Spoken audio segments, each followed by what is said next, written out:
নমস্কার বন্ধুরা, কেমন আছো তোমরা সবাই? আশা করছি সবাই ভালো আছো, সুস্থ আছো, আর আমরাও ভালো আছি। আমার আরও একটা নতুন ব্লগে তোমাদের সবাইকে স্বাগত জানাচ্ছি। তোমরা দেখছো Sangeeta kitchen with happy family. তো সকালে উঠে প্রথমেই কিন্তু টুকিটাকি কিছু কাজ করেছি, তারপরে কিন্তু মাছটা আমি কেটে নিচ্ছি।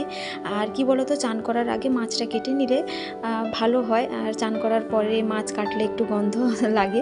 তো তার জন্যই আমি বেশিরভাগ সময় মাছ যদি থাকে আগে কেটে নেওয়ার চেষ্টা করি চান করার আগে। তো যাই হোক, এই যে কাঁকড়াগুলো দেখতে পাচ্ছ, এইগুলো আমার বড়দির মেয়ের বাড়ি থেকে এসছে। গতকালকে বড়দির মেয়ের যে শাশুড়ি মা, উনি কাঁকড়ার যে দাঁড়গুলো থাকে ওইগুলো ভালো করে কেটে দিয়েছিলেন। আর কাঁকড়ার উপরের যে শক্ত অংশটা থাকে ওটা ছাড়ানো হয়নি, কারণ ঘিগুলো সব বেরিয়ে যাবে, তো তার জন্য। তো বড়দি দিয়েছে, তো সেইগুলো এখন ভালো করে ছাড়িয়ে নিচ্ছি।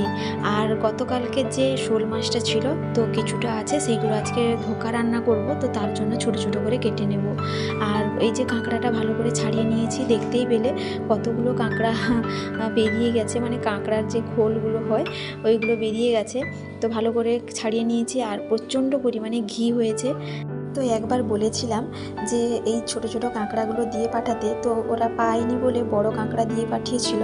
তোমাদের সঙ্গেও সেটা শেয়ার করেছি। আর যেহেতু আগে বলেছিলাম, তো তার জন্য ছোট কাঁকড়া যেহেতু পেয়েছে, তো দিয়ে পাঠিয়েছে। আর ছোট কাঁকড়াগুলো না টক খেতে বেশ ভালো লাগে, তো তার জন্য আজকে টক রান্না করব, আর শোল মাছের ঢোকা রান্না করব। আর শোল মাছের মাথাটা এত পরিমাণে শক্ত ছিল যে কাটতেই পারছি না, যে প্রচুর পরিমাণে জোর দিয়েই কাটতে হচ্ছে।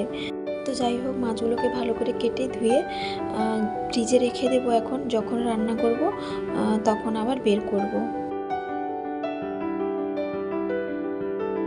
তো চান করে চলে এসেছি, এখন লোকেদের জন্য চা বসিয়েছি। আর বিস্কিটটা শেষ হয়ে গেছিলো, তো তার জন্য প্যাকেট কেটে কৌটোর মধ্যে ভরে দিচ্ছি। আর তোমাদের দাদাভাই এসছে লোকেদের জন্য চা নিয়ে যাবে, বলছে একটু তাড়াতাড়ি করো, কারণ ওর পড়ানো থাকে, তো তার জন্য। তো বিস্কিটটা ভরে নিয়েছিলাম, তো তারপর তোমাদের দাদাভাইকেও তাড়াতাড়ি করে চাটা দিয়ে দিয়েছি। আর তারপর যে চাটা ছিল সেটা আমি খেয়ে নিচ্ছি, আর দুধ গরম বসিয়েছি সমুর জন্য খাবার করব বলে। তো এদিকে সমুকে খাবার বানিয়ে দিয়েছি, তো খাচ্ছে।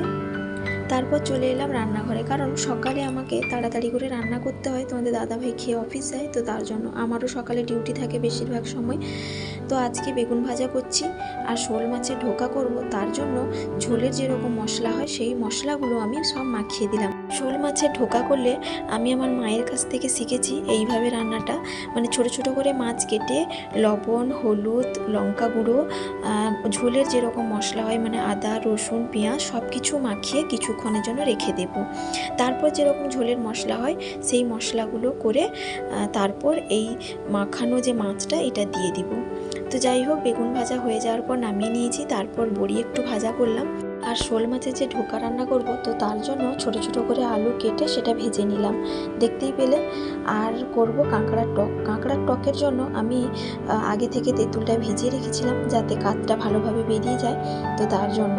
আর এদিকে ফোড়ন দিয়ে কাঁকড়াগুলো দিয়ে একটু ভালো করে ভেজে তারপর তেঁতুলের জলটা দিয়ে দিলাম। আর গ্যাসের এক সাইডে বড় বাটিতে বসিয়ে দিয়েছি, যাতে তাড়াতাড়ি রান্নাটা হয়ে যায়। আর এতে পরিমাণ মতো চিনিও দিলাম, একটু হলুদ গুঁড়ো আর লবণ দিয়েছি, আর পরিমাণ মতো একটু সরিষার তেল দিয়েছি, যাতে খেতে ভালো লাগে। তো যাই হোক, এদিকে আমি ঝোলের মশলা যেরকম হয় ঝোলের মশলা করে তারপর আমি মশলা মাখানো যে মাছটা রেখেছিলাম শোল মাছ, সেটা আমি দিয়ে দিলাম। দিয়ে ভালো করে যেরকম মাংস কষানো হয় সেইভাবেই আমি কষাবো। এইভাবে রান্না করলে না খেতে বেশ ভালো লাগে। এই রান্নাটা আমার মায়ের কাছ থেকে শেখা, এবং মা যখন রান্না করতো মনে হতো বাড়িতে যেন মাংস রান্না হচ্ছে, আর খেতেও বেশ ভালো লাগে। আর একটু শোল মাছটা বড় হলে তার টেস্টটা একটু ভালো হয়, তো যেহেতু ছোট এতটা টেস্ট আসবে না। তো যাই হোক, ওদিকে টকটা হচ্ছে, আর এদিকে আমি শোল মাছের যে ঢোকাটা সেটা রান্না করছি। ভালো করে মশলাটা কষিয়ে নিয়েছি, ভাজা ভাজা করে নিয়েছি, দেখতেই পাচ্ছ মাছগুলো লাল লাল হয়ে গেছে। তো তারপর আমি জল দিয়ে দিলাম, দিয়ে কিছুক্ষণের জন্য ফোটাবো। দেখতেই পাচ্ছ মাছগুলো লাল হয়ে গেছে। তো যাই হোক, ফুটে যাওয়ার পরে আমি এলাচ, লবঙ্গ, দারচিনি থেঁতো করে দিয়ে দিলাম। তো এখন ফুটছে তরকারিটা, আর এদিকে টকও হয়ে গেছে, আর ঝোলটাও হয়ে যাওয়ার পর নামিয়ে নিচ্ছি। এখন রান্না বান্না সব কমপ্লিট। তোমাদের দাদাভাই চলে এসছে খাবে বলে, অফিস যাবে, তো তার জন্য তাড়াতাড়ি করে এখন তরকারিগুলো বেড়ে ফেলবো। আর এদিকে আমি বড়দি আর শেষ দিকে তরকারিটা দেবো বলে আলাদা বাটিতে করে নিয়ে নিয়েছি। আর টকটা খেতে পছন্দ করে দিদিরা, তো তার জন্য ও নিয়েছি। আর এদিকে তোমাদের দাদাভাইকে খেতে দিয়ে দিয়েছিলাম, ওদিকে ও খাচ্ছে আর সমুকেও খাইয়ে দিচ্ছি। অফিস যাওয়ার সময় ও ভাতটা বেশিরভাগ সময় খাইয়ে দেয়, আমি থাকলে কি আর না থাকলে কি, ও যখন ভাতটা খায় সমুকেও ভাতটা খাইয়ে দেয়। আর তারপর আমি কিছু খেয়ে চলে এলাম রান্নাঘরে। এখানে বাসন মাজবো, তারপর গ্যাস মুছবো, তো তার জন্য গ্যাসটা ভালো করে মুছে নিচ্ছি এখন। আর ওইদিকে সমু এসছে আইসক্রিম খাবে বলে, তো তার জন্য ওকে বললাম একটু দাঁড়াও, আমি যাচ্ছি, পয়সাটা নিয়ে যেতে হবে, পয়সা না নিয়ে গেলে তো আর হয় না। আর এদিকে এঁঠোটাও আমি ধরেছি, তো তার জন্য বললাম ঠিক আছে, আমি এদিকের কাজটা শেষ করে তারপর যাচ্ছি, একটু দাঁড়াতে বলো।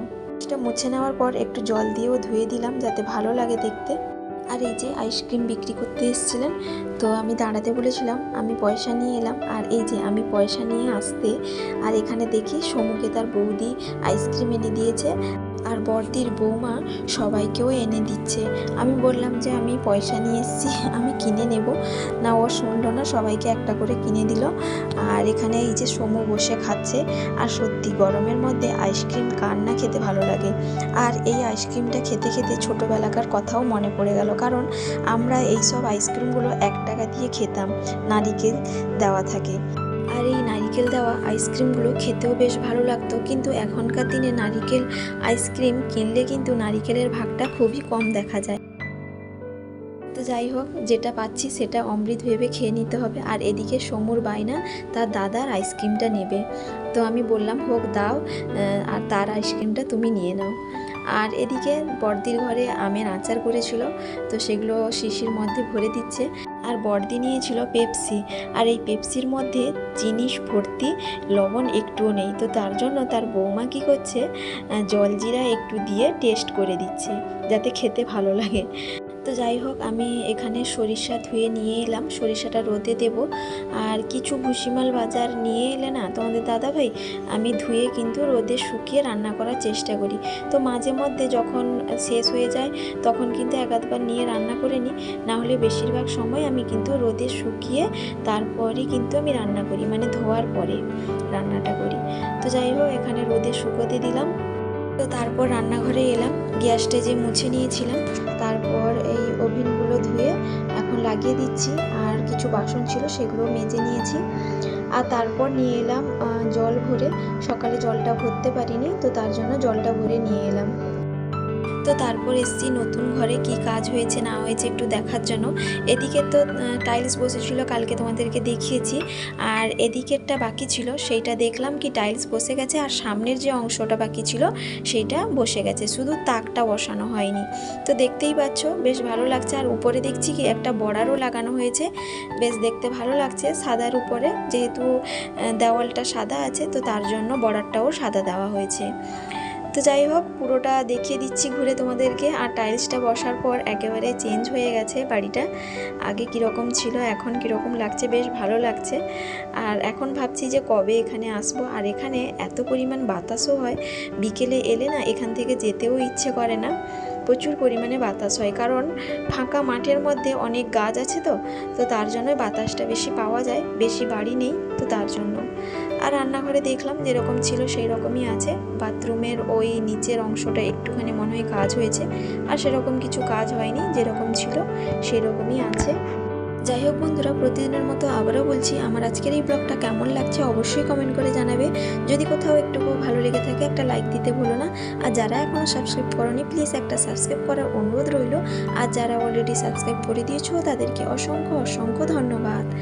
তো তোমাদেরকে বাড়িটা পুরো ঘুরিয়ে দেখিয়ে দিলাম, কেমন লাগছে অবশ্যই কমেন্ট করে জানাবে।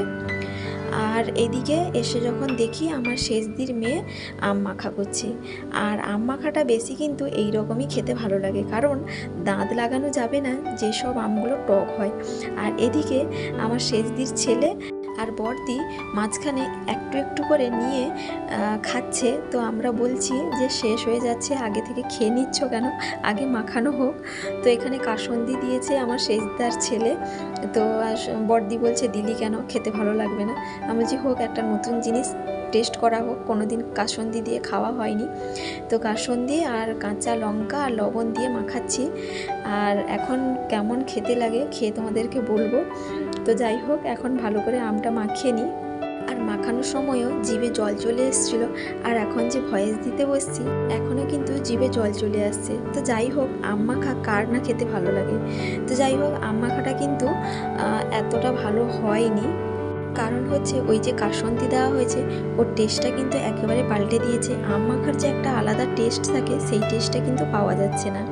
তো যাই হোক বন্ধুরা, আম মাখা খেতে খেতে এখানেই ব্লগটা শেষ করছি। কেমন লাগলো অবশ্যই কমেন্ট করে জানাবে।